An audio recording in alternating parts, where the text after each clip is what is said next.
I've never loved anyone as much as I've loved my wife. From the instant I saw her, something clicked. We were friends for months, laughing over cheap coffee, complaining about our dead-end jobs, play fighting about whose turn it was to do the dishes, but then one night she said my name in a way that made my chest ache. And we crossed the line from friendship to love. We ended up married 2 years later in a sunbright ceremony on a hill overlooking the sea.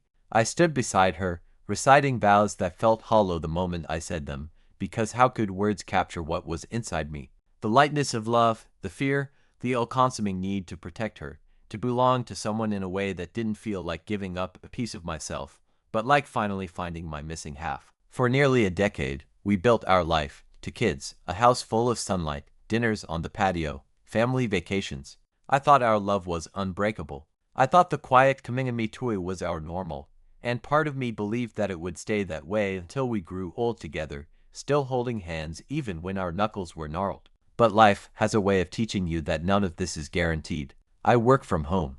My office is upstairs. I see my wife in the kitchen in the morning as she prepares coffee. Lately, though, she's been quieter, more distracted.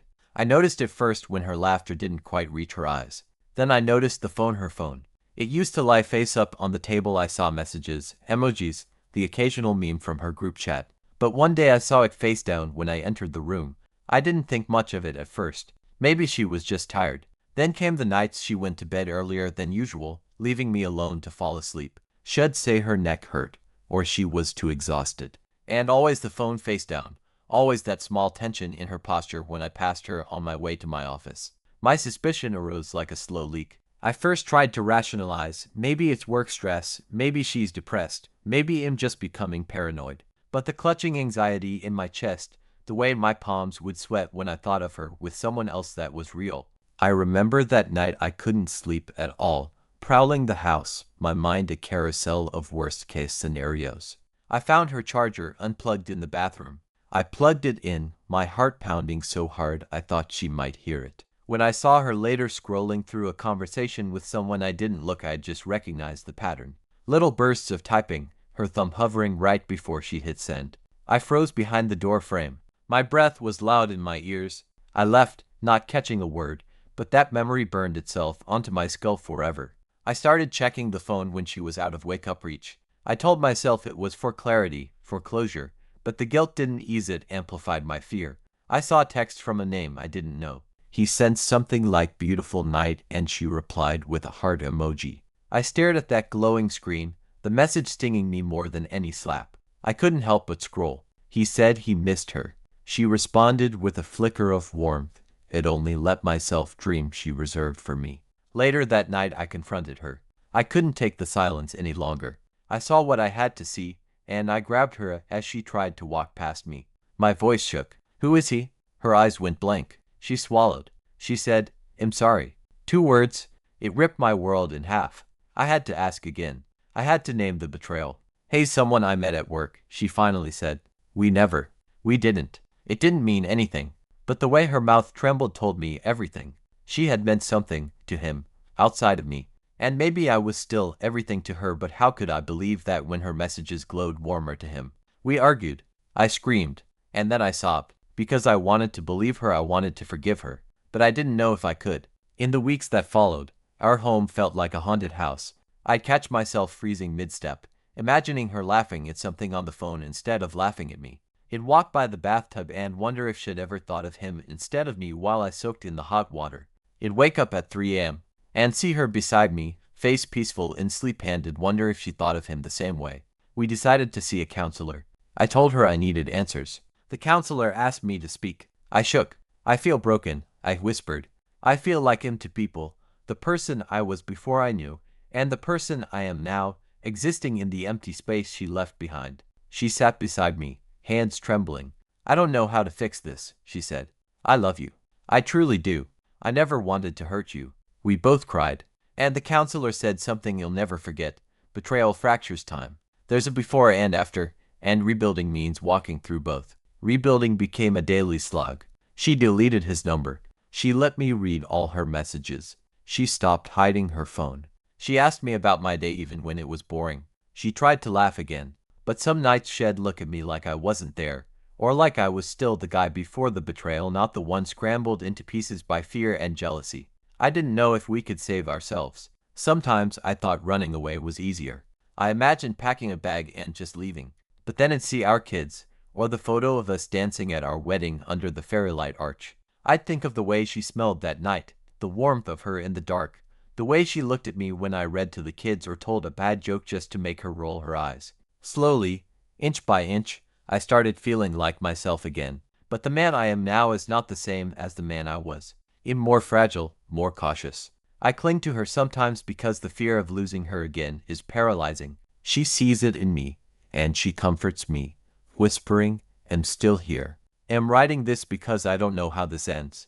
Our story's messy, marked by shadows and raw edges. But there's something strangely intimate in the cracks. She's not unfaithful anymore, she's simply human and flawed. And I'm not a perfect husband, I'm broken. And I'm healing. We're learning to speak again, truths, apologies, hopes, midnight fears. Maybe this is what love looks like after betrayal. Not the charmed bliss I thought I had, but the simmering, intentional work to stitch two halves back together, stronger, wiser, and perhaps more real than before. And so I wait. I wait for the day when seeing her smile at me feels simple again. I wait for the night when I can lie beside her and feel safe. I wait for us to become something I couldn't have imagined, survivors, rebuilding on ruins, cautious but hopeful. There were days I thought we were finally turning a corner. We'd share a joke over breakfast. She'd lean her head on my shoulder during movie night. Sometimes she'd look at me with those eyes that used to make my heart beat faster, and I'd think, maybe we'll make it. Maybe the cracks are healing. Maybe the glue is strong enough. But healing doesn't come in straight lines. One afternoon, she was laughing on a video call with a coworker. The laugh sounded too familiar, the kind of laugh she used to save for me. Something cold slid through my chest. I had to step out. I walked for nearly an hour, not knowing where I was going, just needing air, space, distance. It wasn't that I didn't trust her. It's that I didn't trust myself not to spiral. And that's the part no one tells you about betrayal. Even after forgiveness, even after they've proven themselves again, there's a part of you that doesn't believe in the world the same way. The sky is still blue, yes, but you're always watching for the thunder you can't hear. Sometimes I felt like a fool. Sometimes I hated her. And sometimes God. Sometimes I hated myself more for still loving her through all of it. We tried to be normal for the kids. That part was hardest. I had to be dad. The strong one. The bedtime storyteller. The guy who slices apples into star shapes and makes pancakes on Sundays. But when they were asleep, I'd lie on the bathroom floor with my shirt bunched in my fists, crying as silently as I could. I didn't want to leave. I still don't. But I couldn't live in denial either. So we talked. A lot. More than we ever had. Real talks. Ugly ones. Vulnerable ones. I asked questions I didn't want answers to. Did you think of me when you were with him? Did you imagine a future with him? Was he better than me? Some of her answers shattered me all over again. He made me feel seen, she said once, not meeting my eyes. I nodded, even as my heart sank, because that hurt more than if she had said he was just sex. It meant there was a hole in our relationship, and he slipped into it before I ever knew it was there. But then she added, I see you now. I see how much I took for granted, how much you gave me without asking for anything in return. That was one of the first nights I didn't sleep on the couch. Eventually, she told me everything. Not all at once, but piece by piece. Their meetings. How it started. When it crossed the line from flirtation to infatuation. She swore they never slept together. And as much as I wanted to believe that, I realized something. Even if they had, I didn't need that truth to decide whether to stay. I needed honesty. I needed her to stand in front of the wreckage and say, yes, I caused this, but I'm not leaving you in the rubble. And she did. We both started therapy separately. I needed someone to help me put myself back together, to remind me that my worth didn't come from her loyalty, or lack of it, that I wasn't less of a man because I chose to stay. That forgiveness, real forgiveness, isn't weakness. It's war. A personal war. With ego, pain, pride, and fear. In those quiet months, something changed in me. I stopped checking her phone. Not because I stopped caring, but because I made peace with one hard truth. If she wants to cheat again, she will. And no amount of surveillance, suspicion, or control will prevent it. You can't lock someone into fidelity. They have to choose it. Every single day. And she did choose me. She wrote me letters. Left notes in my lunch. Surprised me with silly things, my favorite cereal, a Spotify playlist of songs we used to dance to. She apologized, over and over, never defensively, always open-eyed, palms up, saying I know I broke something, but I want to fix it even if it takes years. And I met her there, not because I forgot the pain, but because I remembered the love. And let me be clear, this wasn't some fairytale turn where suddenly everything was golden again. There were setbacks. We fought. Sometimes I pulled away. Other times she did. We had to relearn how to touch, how to trust, how to be intimate without ghosts in the room. I remember the first time we made love again after months of distance. It wasn't smooth. I hesitated. She cried. But it was raw and real. And afterward, she whispered, "Thank you for giving me a chance to be better." I think that was the moment I realized we were actually healing, not just pretending to. People ask me now, close friends who know what happened, why did you stay? And I still don't have one answer. I stayed because of the way she held our daughter's hand when she was sick. I stayed because of the way she laughed at my terrible impressions. I stayed because I saw how she hated herself for what she did. I stayed because I still saw her trying.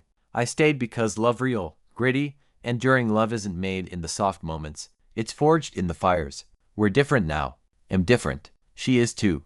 There's more honesty between us, more vulnerability, more awkward but beautiful moments where we admit we're scared or insecure or angry, not because we want to hurt each other, but because we want to stop hurting each other.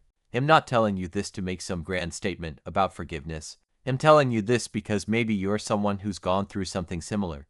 Maybe you're sitting in your car right now, hands shaking, wondering if you should confront them. Maybe you're staring at the ceiling at 2 a.m., asking, am I a fool for staying? You're not. Or maybe you are. But sometimes, being a fool is brave. Sometimes, risking your pride is the only way to reclaim your peace.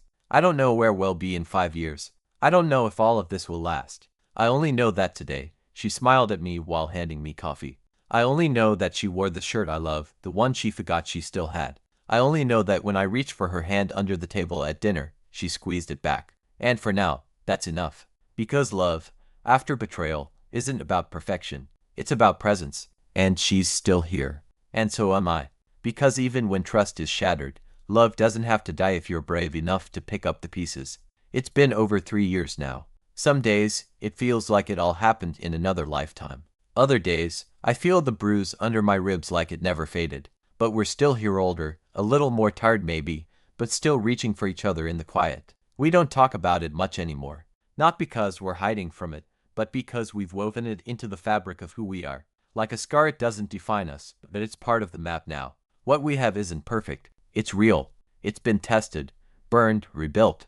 I've learned that love isn't measured by the absence of pain, but by the choice to keep showing up in the aftermath. I still catch her looking at me sometimes like she's grateful I stayed. And I hope she knows I'm grateful she chose to fight for us, too. Forgiveness didn't fix everything, but it gave us the chance to become something new.